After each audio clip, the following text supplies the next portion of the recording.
Nyai Roro Kidul, Ratu Samudra yang terlahir dari kutukan, putri istana yang terasing dahulu kala di kerajaan Pajajaran.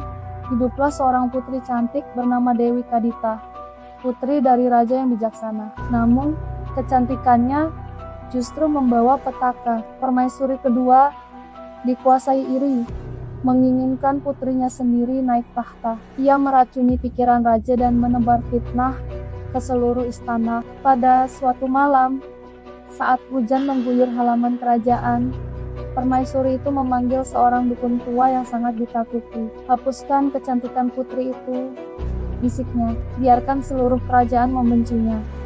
Dengan mantra gelap yang ditenun dari amarah, iri hati, dan dendam, sang dukun menyalurkan kutukan yang begitu kuat. Keesokan pagi, Dewi Kadita terbangun dengan tubuh gatal, dipenuhi luka, dan aroma busuk yang menusuk. Seluruh pelayan menjerit ketakutan. Raja pun percaya bahwa Dewi Kadita terkena guna-guna buruk. Ia diusir.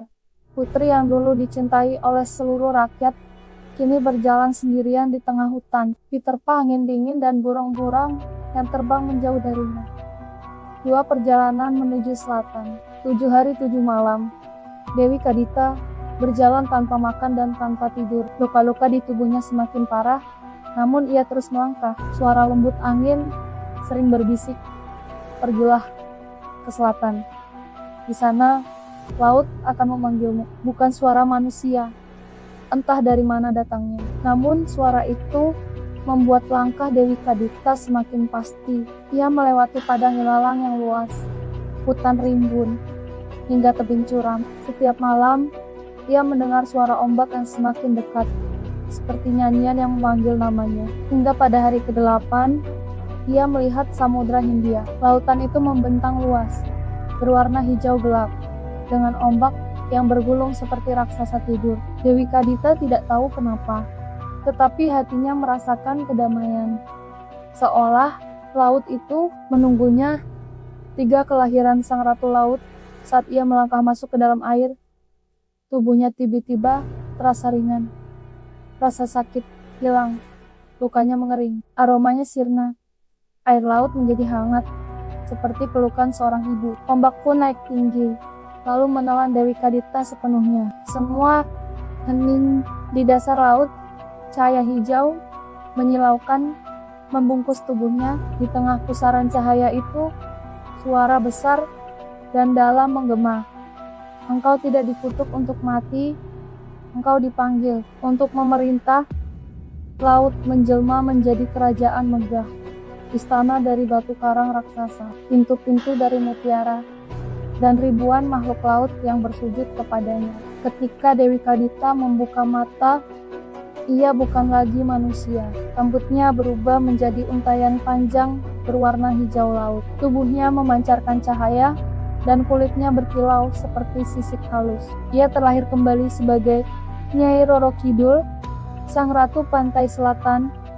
4 murka samudra setelah menjadi Ratu Laut Selatan, amarah masa lalunya tidak hilang begitu saja. Ia melihat kerajaan Pajajaran dari kejauhan, dari balik tirai ombak raksasa. Pada malam tertentu, saat bulan purnama, angin utara membawa kabar. Raja jatuh sakit. Kerajaan kacau. Permaisuri kedua menguasai istana dengan kejam. Nyai Roro Kidul berdiri di tepi pantai. Gaunnya berkibar seperti kabut hijau. Matanya menyala, penuh pergolakan antara belas kasih dan dendam. Dengan satu gerakan tangannya, ia memanggil badai. Samudra bergolak, awan hitam menggulung, ombak naik setinggi tebing. Di istana, permaisuri kedua berlari ketakutan. Ia berteriak meminta ampun, namun badai menelan semuanya tanpa suara. Besok paginya, hanya puing-puing yang tersisa. Sang penjaga lintas dunia. Sejak saat itu, Nyai Roro Kidul tidak lagi dikenal sebagai korban. Ia adalah penguasa pelindung, sekaligus penyeimbang dunia laut dan manusia. Di sepanjang pesisir selatan Jawa, banyak orang merasakan kehadirannya. Kadang ia muncul sebagai perempuan cantik bergaun hijau. Kadang sebagai ombak besar yang tiba-tiba datang. Kadang hanya sebagai angin dingin yang mengusap tengkuk manusia tanpa alasan, dan hingga kini, masyarakat percaya warna hijau adalah warna kesukaannya. Nyawa manusia yang diambil laut sering dianggap sebagai tumbal. Para raja Jawa memiliki hubungan spiritual dengannya.